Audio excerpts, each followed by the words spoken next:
तो जय हिंद, नमस्कार मेरे साथियों, कैसे हैं आप सभी। आशा करता हूँ सभी एकदम मस्त होंगे। तो पिछली वीडियोस में हम देख ही चुके थे अपने सोलर सिस्टम के फॉर्मेशन के बारे में। तो आज हम थोड़ी थ्योरीज पढ़ेंगे जो कि अपने सोलर सिस्टम के फॉर्मेशन के बारे में बताती हैं और अपने अर्थ के फॉर्मेशन के बारे में बताती हैं। तो आइए देखते हैं कुछ थ्योरीज जहाँ से अर्थ फॉर्मेशन या सोलर सिस्टम फॉर्मेशन की बात शुरू होती है। तो दो तरह की थ्योरीज बताई गई हैं, एक तो मोनोइस्टिक और डुअलिस्टिक। तो पहली मोनो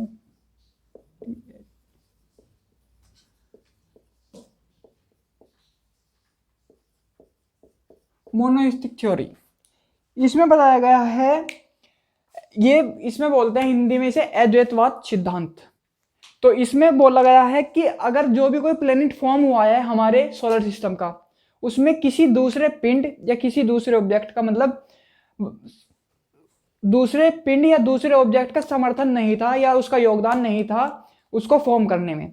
तो इसमें लिख देते हैं no other object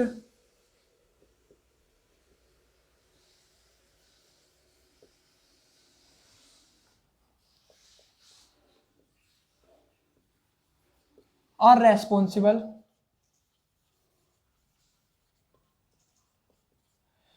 no other object are responsible for the formation of planets। ठीक है भाई। मोनोइस्टिक थ्योरीज या अद्वैतवाद सिद्धांत ये कहता है कि अगर कोई भी सोलर सिस्टम का प्लैनेट जो फॉर्म हुआ है उसमें किसी भी दूसरे ऑब्जेक्ट या दूसरे मटेरियल का मतलब वो उसके लिए रेस्पॉन्सिबल नहीं था या उसका मतलब कोई भी रोल नहीं था उस प्लैनेट को फॉर्म करवाने में। दूसरी थ्योरीज आ जाती हैं आपकी, क्या नाम दी, dualistic theory.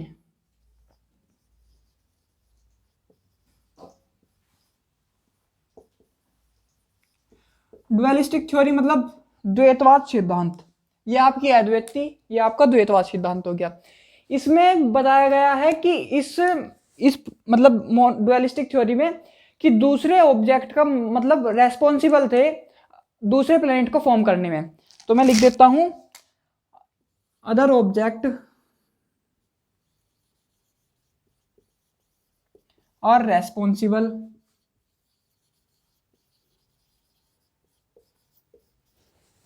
For the formation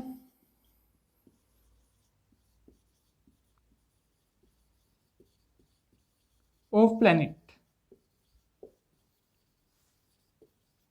ये बताया गया है कि एक मतलब सन हो गया एक अपना स्टार, एक दूसरा स्टार होता था जो कि इससे बड़ा स्टार होता था, उसे जाइंट स्टार बोलते थे। उसका मतलब वो जाइंट स्टार था जो कि रेस्पॉन्सिबल था हमारे प्लैनेट्स को फॉर्म करने में। ठीक है भाई, ये देख लो। अब हम इनकी अलग अलग थ्योरीज पढ़ेंगे, 3-4 थ्योरीज इसमें है, 3-4 थ्योरीज इसमें है, जो कि अलग अलग विद्वानों द्वारा दी गई है। इसका स्क्रीनशॉट ले लो, फिर अपनी मोनोइस्टिक थ्योरीज पढ़ते हैं। ठीक है, स्क्रीनशॉट ले लो इसका।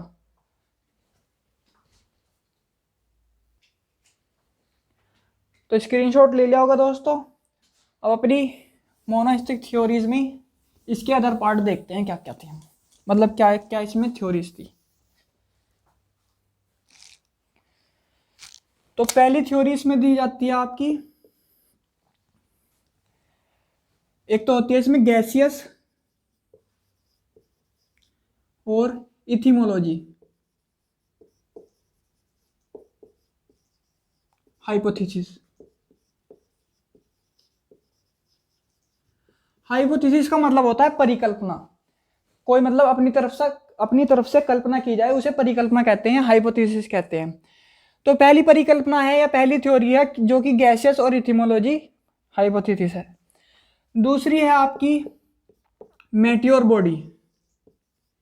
मेटियोर बॉडी मतलब उल्का पिंड। मेटेरोइड्स पढ़े होंगे आपने कि उल्का पिंड, काफी बार आपने न्यूज में भी देखा होगा कि उल्का पिंड हमारी पृथ्वी से टकराने वाला है ये वो। तो मेटियोर मतलब इसमें आपके उल्का पिंड रेस्पॉन्सिबल होंगे। Meteor body hypothesis. तीसरी है आपकी मेटियोर बॉडी के बाद टाइडल स्टार। टाइडल स्टार मतलब पुच्छल तारा।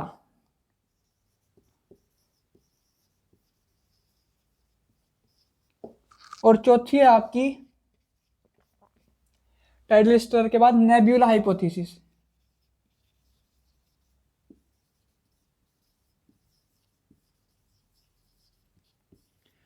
अलग अलग विद्वानों द्वारा ये दी गई हैं, बता रहा हूं आपको। ये दिया आपको इम्यूनल कांट ने, या इम्यूनल कांत बोलते हैं।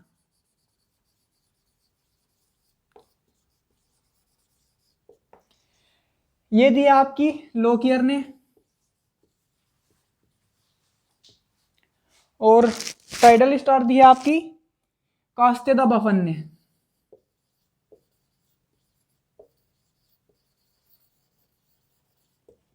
और ये दिया आपकी नेब्यूला हाइपोथेसिस दिया आपकी लाप्लास और रोस ने, लाप्लास एंड रोस। अब मैं इन थ्योरीज के बारे में आपको बता देता हूँ। ये थ्योरीज, सबसे पहली बात, ये थ्योरीज हमारे सोलर सिस्टम को फॉर्म करने के लिए रेस्पॉन्सिबल है, जो कि मोनोस्टिक थ्योरीज में आती हैं। दूसरा कोई भी ऑब्जेक्ट इन मतलब सोलर सिस्टम फॉर्म करवाने में रेस्पॉन्सिबल नहीं है। एक सिंगल ऑब्जेक्ट होगा जो कि खुद फॉर्म करेगा। और वो थ्योरीज जो मैंने आपको बताई थी पहले दिन, वो अलग हैं, वो आपकी कोस्मोस के फॉर्म करने में थी, ठीक है। वो आपकी क्या नाम जी, बिग बैंग थ्योरी थी, जो कि आपको उसने दी थी जॉर्ज लेमेंतर ने, और केपलर ने आपको उसका सिद्धांत दिया था। और वो थ्योरीज अलग हैं, ये थ्योरीज अलग हैं, ठीक है भाई। पहले देखते हैं गैसेस या इथोमोलॉजी हाइपोथेसिस, जो कि इम्यूनल कांट ने दी है। इसका मतलब है कि सिर्फ गैसों के मतलब गुब्बारे बने या बादल बने, और उनसे धीरे धीरे मॉलिक्यूल आपस में जुड़ते चले गए, जिससे आपके प्लेनेट फॉर्म होते चले गए। गैसेस थ्योरी आपकी ये कहती है। फिर आती है मेटियोर बॉडी। मेटियोर बॉडी कहती है कि आपके मतलब उल्का पिंड थे, उल्का पिंडों में मतलब आपस में रिएक्शन हुई, वो धीरे धीरे जुड़ते चले गए, जुड़ने के बाद सॉलिड फॉर्म में आ गए वे। सॉलिड फॉर्म में आने के बाद आपके क्या नाम जी, प्लैनेट्स बन गए, ठीक है। पुच्छल तारा परिकल्पना कहता है, क्या नाम जी, पुच्छल तारा परिकल्पना या टाइडल हाइपोथेसिस कहती है कि आपके जो मतलब स्टार्स हैं, स्टार्स में मतलब स्टार्स के अंदर आपका विस्फोट हुआ, और उसके विस्फोट से मतलब होने के बाद जो उसके पार्ट्स टूट के गिरे, उससे आपके प्लैनेट्स फॉर्म हुए, ठीक है। ये तीन थ्योरी होगी। और नेबुला हाइपोथेसिस, नेबुला आपको बता दिया था मैंने, ग्रुप ऑफ स्टार्स। तो इन्होंने बताया कि ग्रुप ऑफ स्टार्स जब आपस में आके मिल गए, तो उन्होंने एक प्लैनेट का फॉर्म कर लिया। प्लैनेट फॉर्म होने के बाद आपके प्लैनेट बन गए, ठीक है। ये आपकी मोनोस्टिक थ्योरी। इसमें कोई भी डुअल फैक्टर आपका रेस्पॉन्सिबल नहीं है। इन्होंने बताया इसमें गैस सिंगल, आपका गैस मतलब उसमें रिएक्शन हुई, गैसों से आपके प्लैनेट बन गए। मेटियोर बॉडी, उल्का पिंड, सिंगल ऑब्जेक्ट, ठीक है, उसमें दूसरी बॉडी का कोई रोल नहीं है। उल्का पिंड आपस में जुड़ते चले गए, उनसे प्लैनेट फॉर्म हो गया। पुच्छल तारा परिकल्पना होगी, इसमें भी दूसरा कोई नहीं है। और नेब्यूला आपके ग्रुप ऑफ स्टार्स जुड़ते चले गए, उससे आपके बन गए। अब देखते हैं हम अपनी डुअलिस्टिक थ्योरी, उनके अंदर कौन कौन सी थ्योरीज आती हैं, ठीक है। आप इसका स्क्रीनशॉट ले लो, फिर आगे चलते हैं।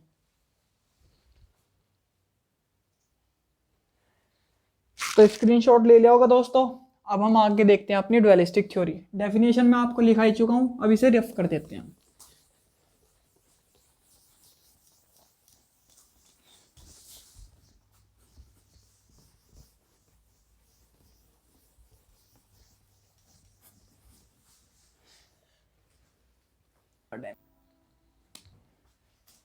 तो इसमें देखते हैं हम पहले अपनी प्लानिटरी।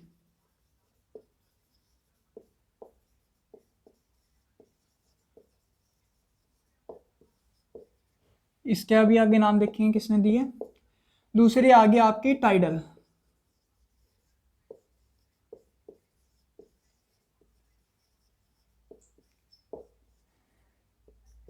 तीसरी आ जाती है इसमें आपकी बाइनरी हाइपोथेसिस।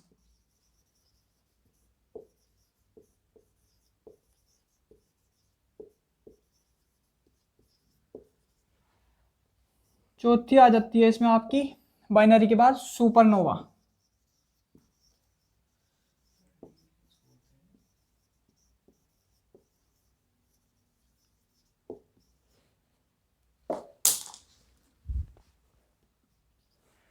और फिफ्थ आ जाती है इसमें आपकी इंटरसेलर डस्ट हाइपोथेसिस।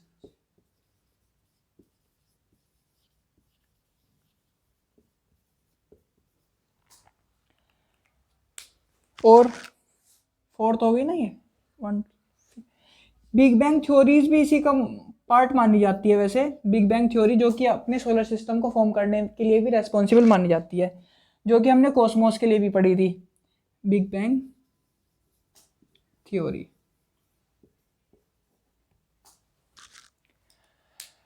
ये आपकी दी है प्लानिटरी थ्योरी, ये आपकी पहले ये दी है जेम्स, जीन्स एंड जाफरीज।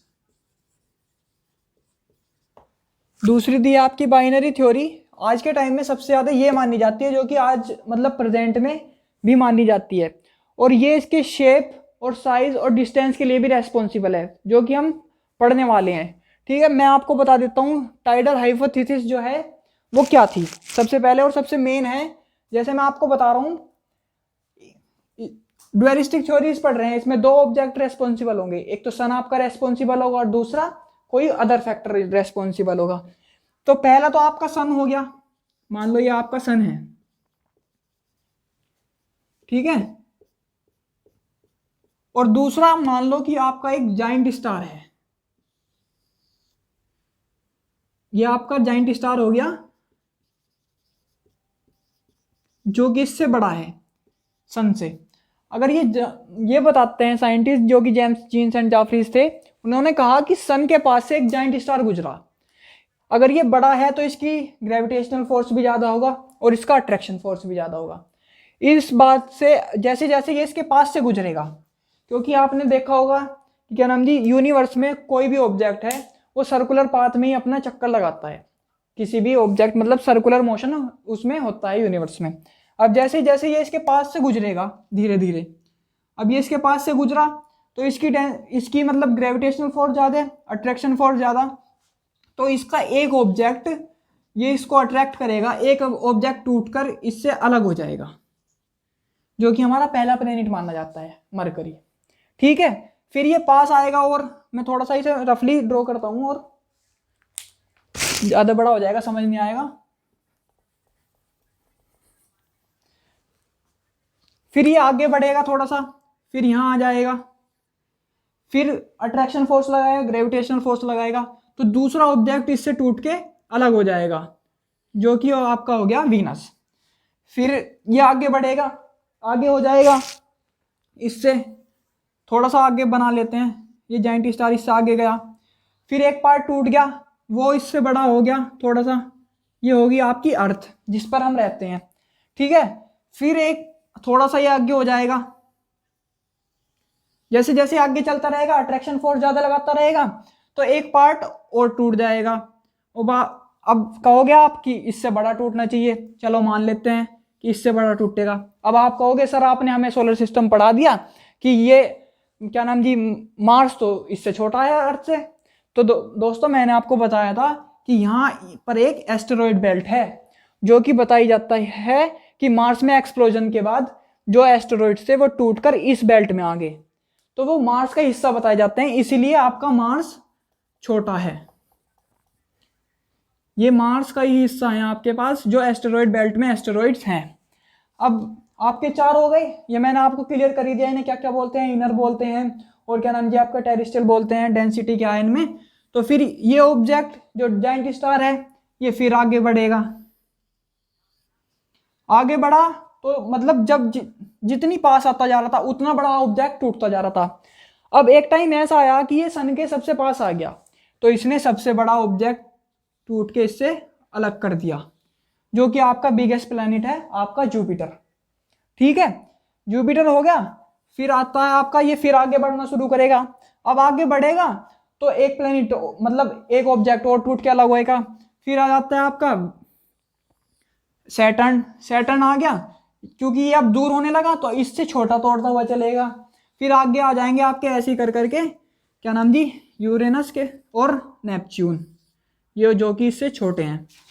तो ये थ्योरी सबसे ज़्यादा मानी जाती है आज के टाइम में, कि एक जाइंट स्टार था, उसके वो जैसे जैसे आगे बढ़ता जा रहा था, उसके रिवॉल्यूशन करता जा रहा था, वैसे वैसे ऑब्जेक्ट टूट के अलग होते जा रहे थे, और ये सटीक मानी जाती है आज के टाइम में, क्योंकि ये इसके शेप और साइज को भी डिफाइन कर देती है।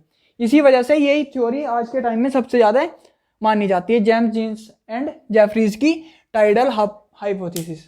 ठीक है, और इसको मैं रफ करता हूं अब।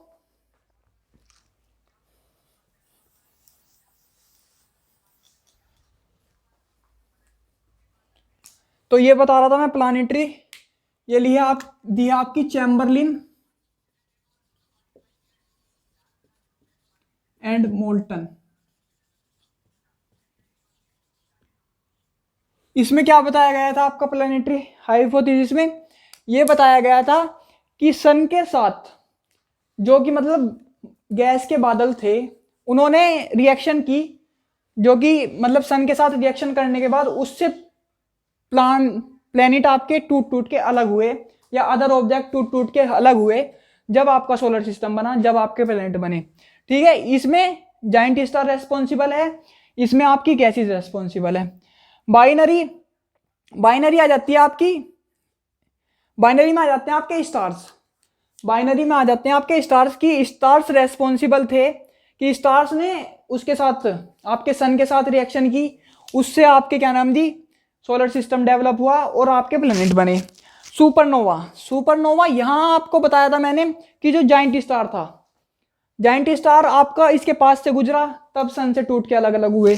और सुपरनोवा में बताया जाता है कि जो जाइंट स्टार था उसी में एक्सप्लोजन हुआ आपका, उसमें एक्सप्लोजन होने के बाद उससे जो पार्ट टूट के बने वो आपके प्लेनेट है। दोनों बात डिफरेंट हैं। टाइडल में तो जाइंट स्टार जब उसके पास जा रहा था तो अट्रैक्शन फोर्स लगा रहा था और ग्रेविटेशनल फोर्स लगा रहा था, जब आपके क्या नाम दी प्लैनेट्स अलग टूट टूट के बने। और इसमें बताया है सुपरनोवा हाइपोथेसिस में, जैसे कि मैंने आपको बताया था कि महाविस्फोट होता है सुपरनोवा, कि जाइंट स्टार में आपका विस्फोट हुआ जिससे वो पार्ट अलग अलग टूट के हुए, तो उससे आपका सोलर सिस्टम बना। और इंटरसेलर डस्ट हाइपोथेसिस में बताया जाता है कि क्या नाम जी आपका जो डस्ट पार्टिकल मौजूद थे, धूल कण जो आपके हवा में मौजूद थे, उन्होंने आपका क्या नाम जी सन के साथ मिले और उन्होंने अपना प्लैनेट्स बना लिए। डस्ट पार्टिकल मतलब धूल, और जो मतलब धूल से फिर नेब्यूला का फॉर्मेशन हुआ, नेब्यूला से बादल बने और उन्होंने अपने प्लैनेट्स के रूप में अपना रूप परिवर्तित कर लिया। बिग बैंग थ्योरीज, ये तो आप बहुत अच्छे से जानते ही हैं, इसको मैंने बहुत अच्छे से क्लियर किया है। ये भी आपकी इसी में मानी जाती है कि ये आपके उसके लिए रेस्पॉन्सिबल है, आपके सोलर सिस्टम के लिए रेस्पॉन्सिबल है। ये मैंने आपको इन दो के नाम बता दिए, तो मैं आपको अब इसके नाम बता देता हूं। ये बाइनरी थ्योरी दी आपकी रसल ने, और ये होगी आपकी जॉर्ज लेमेंतर।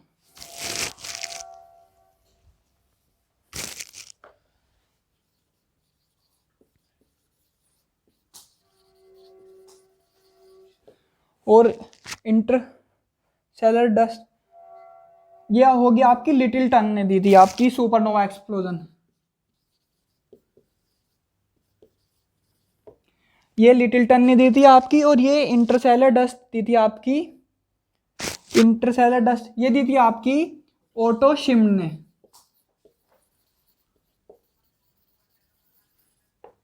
ये मैंने आपको बताई दी और सारी थ्योरीज आपको क्लियर कर दी। अब हम पढ़ते हैं अपनी अर्थ के बारे में। आज के बाद ये हमारी थ्योरीज खत्म होगी, यूनिवर्स का पार्ट खत्म हो गया, सोलर सिस्टम खत्म हो गया, जो कि बहुत अच्छे से एक एक टॉपिक आपको क्लियर किया है। आज के बाद हम अपने पर्टिकुलर अर्थ के बारे में पढ़ेंगे, जहां से क्वेश्चन आते हैं। सबसे पहले अर्थ की फॉर्मेशन देखेंगे, आज उसकी फॉर्मेशन देखेंगे, कल उसकी मतलब इंटरनल स्ट्रक्चर से शुरू कर देंगे क्या क्या था, और फिर लॉन्गिट्यूड लैटिट्यूड वगैरह वो सब पढ़ेंगे। तो आज थोड़ा सा हम अपनी अर्थ के बारे में पढ़ लेते हैं कि क्या कैसे कैसे फॉर्म हुई अपनी अर्थ, मतलब उसमें कितने पीरियड थे, पहले बर्फ का आग का गोला थी, उससे बर्फ का गोला बनी, क्या क्या वो पीरियड कहलाते हैं। ठीक है, इसका स्क्रीनशॉट ले लो आप, उसके बाद अर्थ फॉर्मेशन पढ़ते हैं। तो स्क्रीनशॉट ले लिया होगा दोस्तों, रफ करता हूं मैं।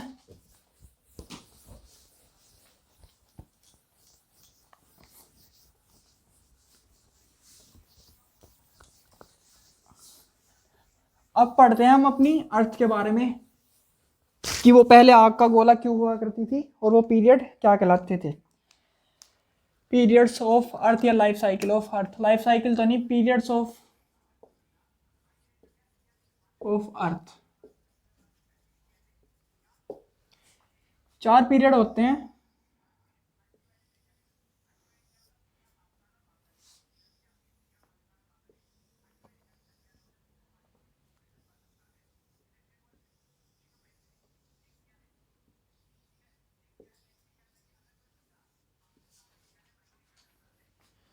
और ये हो गया आपका लास्ट पीरियड।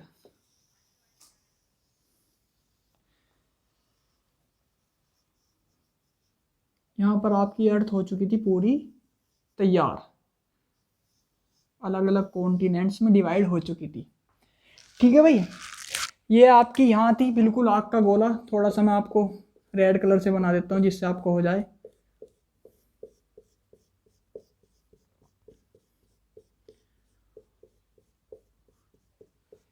ये एक वो कंडीशन है जब आपकी पृथ्वी बिल्कुल बर्फ का गोला हो चुकी थी, क्योंकि ठंडी हो चुकी थी बर्फ से। और ये वो पीरियड है जब बर्फ पिघलने के बाद अपनी अर्थ पे मतलब ग्रेविटेशनल फोर्स हो चुका था, और पानी आपका मतलब बर्फ पिघल के पानी बन चुका था। और यहाँ आपके क्या नाम थी, ये सारे कॉन्टिनेंट एक जगह हुआ करते थे, रहने की जमीन एक ही जगह थी। और ये वो स्टेज है जब जहाँ क्या नाम थी आपकी जमीन भी पृथ्वी पर अलग अलग टूट के अलग अलग कॉन्टिनेंट्स में बट चुकी थी। तो मैं बताता हूँ, ये आपका पीरियड कहलाता है आर्कियन पीरियड। ये कहलाता है आपका प्रोटेरोजोइक।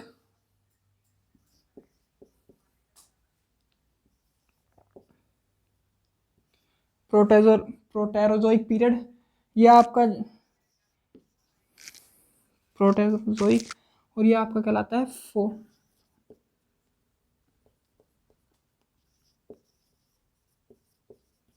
फोनेरोजोइक। और ये कहलाता है आपका सैनोजोइक। ये 4 पीरियड हो गए भाई। सबसे पहले जब आपकी पृथ्वी टूट के सूरज से अलग हुई, सूरज भी तो एक गर्म गोला है या हॉट स्टार है, तो जब ये उससे उसका ही हिस्सा है उससे टूट के अलग हुई है, तो ये आग का गोला हुआ करती थी सबसे पहले। ठीक है, आग का गोला होने के बाद जब मतलब इसमें ये बहुत सालों तक ऐसे ही आग का गोला बनी रही और इसमें न्यूक्लियर फ्यूजन की प्रोसेस होती रही। उसके बाद ये जब कुछ भी चीज़ है, आप जैसे घर पे अंगीठी भी जलाते हो, उसमें कोयला रहता है, फिर वो धीरे धीरे आपका क्या नाम जी गर्म से ठंडा होना शुरू होता है, तो उसके ऊपर भी सफ़ेद हो जाता है। तो जब ये आग के गोले से ये ठंडा होना शुरू हुई, तो इस पर जम गई बर्फ। क्योंकि इसके बाद ये हुआ कि एसिड रेन हुई, एसिड रेन के बाद ऐसे ही एसिड रेन होने के बाद क्या नाम जी सन की रेज इस पर रिफ्लेक्ट होती थी, तो वो उस इतनी आ नहीं पाती थी पृथ्वी के अंदर और वापस रिफ्लेक्ट हो जाती थी। उसके कारण इस पे एसिड रेन हुई। एसिड रेन होने के बाद आपकी बर्फ पिघली। ऐसा ही 3-4 बार अब आपकी बर्फ पिघली, फिर जमी इस पे एसिड रेन के कारण, फिर पिघली, फिर जमी। तो इस बीच आपके क्या नाम जी इसमें बर्फ पिघलने के बीच और बर्फ जमने के बीच दोबारा एसिड रेन होने के बावजूद, तो इसमें क्या नाम जी आपके कुछ जीवाश्म पैदा हो चुके थे। जीवाश्म मतलब आपकी सेल्स बनना शुरू हो गई थी। और क्या नाम जी वो सेल्स आपकी क्या नाम जी यूनिसेलुलर बनी, फिर मल्टीसेलुलर और फिर बाईसेलुलर बनी। और फिर आपने जैसा आप बायोलॉजी में पढ़ाई होगा कि अमीबा और आपका क्या नाम जी अमीबा से पैरामीशियम, पैरामीशियम से आगे बनते चले जाते हैं, ऐसे ही इसमें क्या नाम जी बनते चले गए। यहाँ पर आपकी क्या नाम जी ये हुआ कि वोल्केनिक एक्टिविटी होना शुरू हो गई थी, क्योंकि ये बर्फ का गोला बन चुकी थी। अंदर इसके अब भी क्या नाम जी तरल पदार्थ में क्या नाम जी लावा जमा था, तो वो अंदर से रिएक्शन करता था, तो आपके वोल्केनो फूट गए। वोल्केनो फूटे तो जो उसका लावा था, लावा जमना शुरू हो गया पृथ्वी के ऊपर, जिससे आपकी क्या नाम जी ये आपकी जमीन बनी। और इसी बीच आपके क्या नाम जी पानी के अंदर जीव पनपने शुरू हो गए थे। सबसे पहले आपके बिना हड्डी के जीव, बिना रीढ़ की हड्डी के जीव उत्पन्न हुए, जो मतलब क्या नाम जी पानी में रहते थे। फिर उसके बाद जब उनमें हड्डियां उत्पन्न होनी शुरू हो गई, उसके बाद रीढ़ की हड्डी वाले या मतलब एम्फीबियन पैदा होने शुरू हुए। पहले तो आपकी मछली ऐसी हो, पहले तो आपके जीवाश्म हुए, जीवाश्म से मछली बनी जिनमें हड्डी पाई जाने लगी, जैसे कि आपकी वेल हो गई, शार्क हो गई। फिर उन वेल शार्क से मतलब उनमें प्रोसेस होती रही, जीन्स बदलते रहे उनके। तो जीन्स बदलने के बाद फिर वो ऐसे हो गए कि उनका जीवन ऐसा हो गया कि कुछ जानवर ऐसे उत्पन्न हो गए जो धरती पे भी रह सकते थे, पानी में भी रह सकते थे। जैसे मेंढक बन गया, आपका मगरमच्छ बन गया, धरती पे भी रह लेते। तो फिर उनसे आगे आपके बने रेप्टाइल्स जो रेंगना सीख गए थे। चलना सीख गए थे, रेंगना सीख गए थे। रेंगना सीख गए तो आपके जैसे सांप ये अपने बनने शुरू हो गए। फिर धीरे धीरे ऐसे ही आपकी मानव उत्पत्ति की शुरुआत हो गई।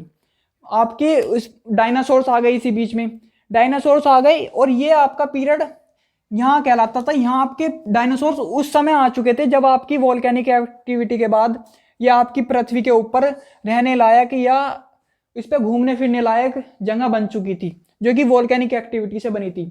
वॉल्केनो निकलता था, उसका लावा जम जाता था, वो फिर रहने लायक जगह हो गई, मतलब धरती बन चुकी थी, मतलब एक तरीके से रहने का स्थान हो चुका था। और इसी पे आपके पेड़ पौधे उगना शुरू हो गए थे, और जीवाश्म आपके पानी में यहाँ पनप ही रहे थे। फिर ऐसा हुआ कि टेक्टोनिक प्लेट्स आपस में रिएक्ट होना शुरू हो गई। ये आपको मैं पढ़ाऊंगा, और वॉल्केनिक एक्टिविटीज भी आपको पढ़ाऊंगा कि क्या होती हैं, कैसे होती हैं। तो प्लेट टेक्टोनिक्स में आपस में रिएक्शन होने लगी, ये आपका टूटना हो गई चालू। जब ये आपका टूटना चालू हुई तो फिर आपके कॉन्टिनेंट्स बने। कॉन्टिनेंट जैसा आप देखते हैं ना, आज एशिया अलग है, south America, north America, Europe अलग है, और आपका अफ्रीका अलग है, ये टूट गए। तो इसी बीच में कुछ, और आप एक बात नोट करना कि क्या नाम जी, आपके अगर आप प्लेनेट मिलाओ, वो प्लेनेट कह रहा हूँ, अगर आप अपने कॉन्टिनेंट्स मिलाओगे तो सारे आपस में जुड़ जाएंगे। देख लेना, इंडिया का हिस्सा आपका अफ्रीका में जुड़ जाएगा, जो मतलब क्या नाम जी, पैंथलासा से उसमें 33 सागर में बना, और हिमालय की फॉर्मेशन होगी, वो भी हम आगे पढ़ेंगे कैसे कैसे हुई है। तो पहले एक जगह हुआ करते थे, फिर इनमें टेक्टोनिक प्लेट टेक्टोनिक्स में आपस में रिएक्शन हुई तो ये टूटना चालू हुई, फिर आपके कॉन्टिनेंट्स बन गए, और आज जैसी आपको पृथ्वी दिखती है वो आपको दिख रही है। और ये भी माना जा रहा है कि ये प्लेट्स आज भी मूव कर रही हैं, आज भी मूव कर रही हैं। और मैंने आपको बताया था कि कॉस्मोस का ये नियम है कि जो एक बार उत्पन्न हुआ है वो फिर से एक बार उसी पीरियड पे आ जाएगा। और आज थोड़ा सा ये माना जाता है कि ये प्लेट्स आज भी खिसक रही हैं और आपस में फिर से मिलना चालू कर रही हैं। तो ये आपकी होगी पीरियड्स ऑफ अर्थ। ठीक है, आज के लिए इतना ही रखते हैं, और अगली वीडियोस में हम अपना अर्थ के बारे में पर्टिकुलर पढ़ना शुरू कर देंगे। कल हम इसका इंटरनल स्ट्रक्चर देखेंगे कि क्या नाम जी, कौन कौन सी इसमें लेयर प्रेजेंट होती हैं, कितने टाइप होते हैं, कि अर्थ कोर क्या होता है, मेंटल क्या होता है, क्रस्ट क्या होता है, उसके बारे में हम पढ़ेंगे। फिर अपनी डीप स्टडी हम अर्थ के बारे में करना शुरू कर देंगे। ठीक है, तो धन्यवाद। जैसा कि आपको ये वीडियो अच्छी लगी हो तो अपने दोस्तों के साथ शेयर करना, और इस फील्ड में जो भी तैयारी कर रहे हो एक बार उनको ये चैनल रिकमेंड करना। तो आशा करता हूँ आपको ये वीडियो पसंद आई होगी। तो चलते हैं, नमस्कार, धन्यवाद, जय हिंद।